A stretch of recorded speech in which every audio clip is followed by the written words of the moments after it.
Diskusi itu adalah wadah di mana ide, pendapat, dan informasi dipertukarkan secara terbuka.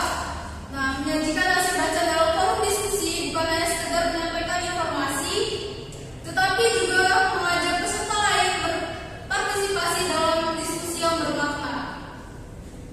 Nah, di sini ada yang bisa menyampaikan secara singkat tentang pengertian forum diskusi?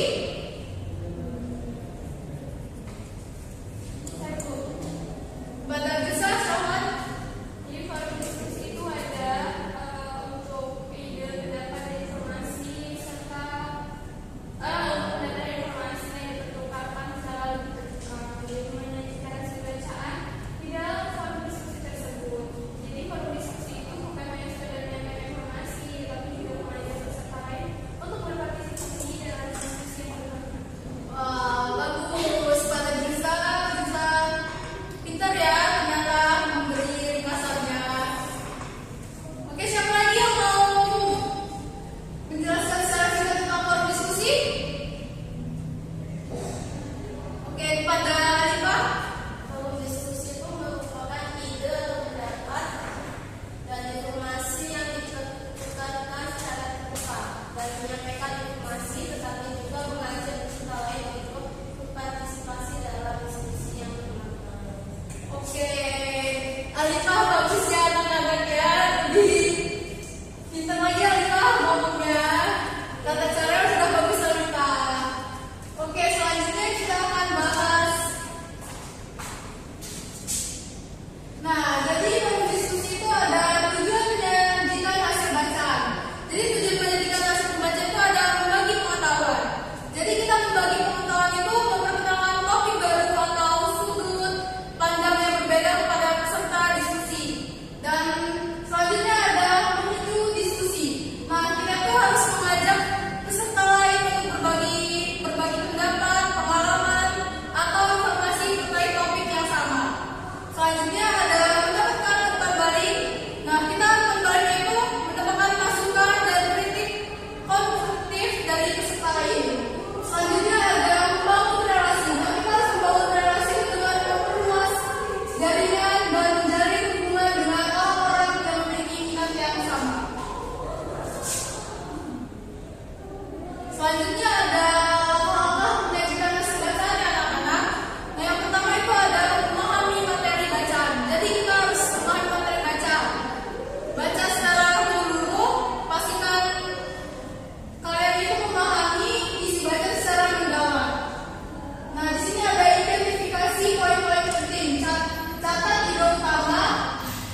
Assalamualaikum warahmatullahi wabarakatuh. Di sini saya sebagai observasi lisan keterampilan memberi penguatan oleh calon guru Rahmatina Khairiyah dengan topik menyajikan bacaan dalam forum diskusi.